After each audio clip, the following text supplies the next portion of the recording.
Gérald de Kierzek, on rappelle que vous êtes urgentiste et aujourd'hui vous vous intéressez à la douleur des testicules. Je m'intéresse à la douleur testiculaire tous les jours. Tous les jours. Non, la question, il faut aller voir un médecin. Hein. Est-ce que c'est un la question, c'est est-ce que c'est urgent ou pas? Parce qu'on voilà, a souvent des gens qui arrivent avec un retard diagnostique en disant bah oui, ça fait plusieurs heures que j'ai mal, voire plusieurs jours, et qui arrivent malheureusement trop tard avec un diagnostic qui est la torsion du testicule dont on va parler. Donc ce n'est pas normal d'avoir mal au testicule, aux bourses plus exactement, ou au scrotum pour parler plus scientifiquement.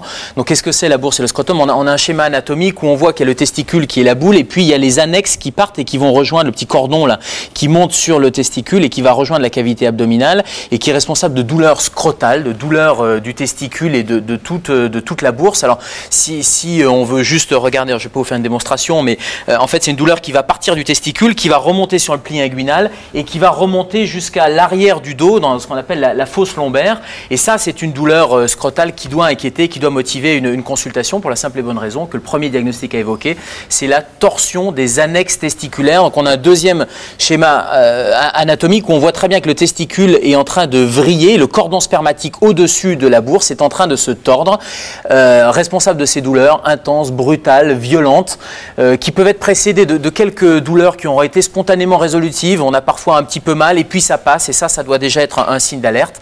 Et cette torsion du testicule ou des annexes, c'est une pathologie qui est plutôt de l'adulte jeune, de l'enfant, de l'adolescent. Au-delà de 30 ans, c'est exceptionnel et il faut aller très très vite. Alors, quel est le risque quand la bourse dévisse? J'aime bien le titre qu'on nous a trouvé. Hein. C'est pas mal.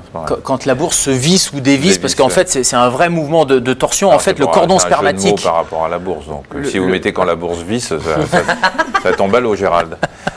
Merci.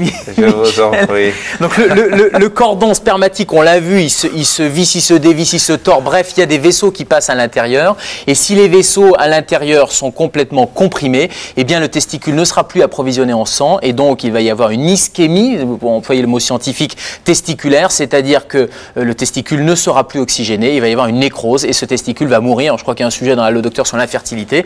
Et derrière, on va perdre son testicule. Et donc on va perdre des capacités de fertilité notamment.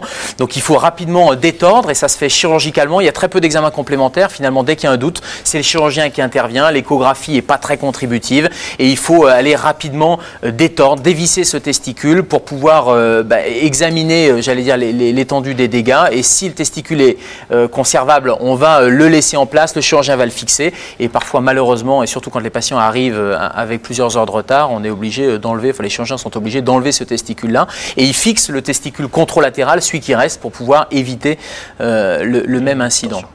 S'il ne s'agit pas d'une torsion, de quoi peut-il s'agir? Alors déjà, on ne peut pas faire le diagnostic à la maison. C'est-à-dire que dès qu'on a une douleur au testicule, le message, c'est il faut consulter en urgence le plus vite possible parce que jusqu'à preuve du contraire, c'est une torsion du testicule. Alors après, il y a d'autres diagnostics bien évidemment, mais c'est simplement le médecin qui va faire ce diagnostic-là. Le premier diagnostic, c'est l'infection. On peut avoir ce qu'on appelle une orchiépididymite, c'est-à-dire qu'on a à la fois la bourse qui est inflammée et qui est infectée, et puis les annexes et l'épididyme, qui est le petit cordon qui va monter et qui est autour du testicule. Et on a généralement un tableau infectieux avec 39-42 de fièvre, des brûlures à la miction quand on fait pipi, bref, un tableau d'infection urinaire avec cette douleur au niveau du testicule. Puis le deuxième diagnostic, c'est le traumatisme. Autant la torsion du testicule, il n'y a pas de traumatisme, il n'y a pas de circonstances déclenchantes, autant quand on prend un coup mal placé, forcément on a mal, et ça peut aller de la simple contusion, le simple coup sur le testicule, jusqu'à la fracture en passant par un hématome scrotal. Et là aussi, il faut consulter pour faire une échographie et avoir un examen médical et parfois un examen chirurgical. Et puis il y a tout un tas d'autres douleurs qui sont des douleurs idiopathiques, il n'y a pas de cause, mais ce sont des diagnostics d'élimination. C'est-à-dire que tant qu'on n'a pas éliminé la torsion, tant qu'on n'a pas éliminé les autres diagnostics, on ne peut pas dire c'est rien et ça va passer. Alors, on a parfois des douleurs qui sont un peu plus chroniques, il faut s'inquiéter.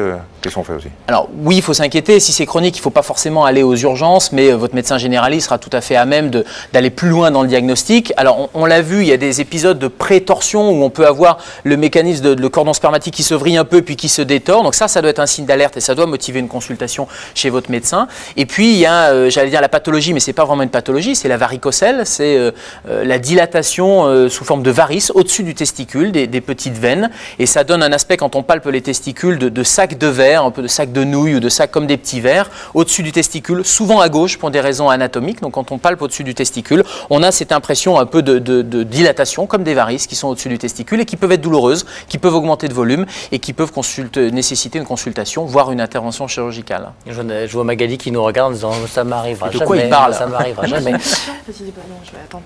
Allez-y, posez votre question. Je veux savoir pourquoi il se vrille, le testicule. Il se vrille pour des raisons. Alors parfois, il est pas. Alors, ça touche l'enfant et l'adulte jeune parce que le testicule n'est pas encore fixé. Donc pour des raisons anatomiques, il est moins bien fixé chez certains que chez d'autres et ça explique ce mécanisme de torsion. Mais c'est pas forcément un traumatisme ou. Et ça n'a aucun rapport avec la masturbation. Ah, mais c'était pas du tout ma question. Non, c'est pas à vous que je oui. Vous, je sais que vous savez, mais je m'adresse à ceux qui pensent encore. Voilà. D'un mot, est-ce qu'il peut s'agir, quand on a mal à un testicule, il peut s'agir d'un cancer?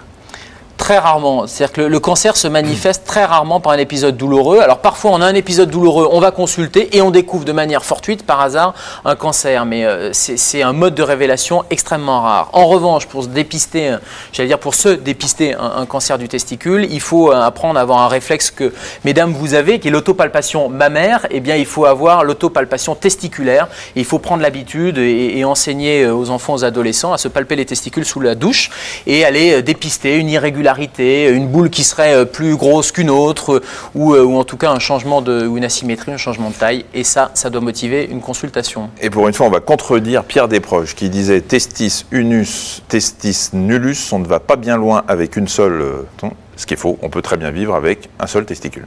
On peut très bien vivre avec un seul testicule et puis on peut très bien se reproduire avec un seul testicule aussi.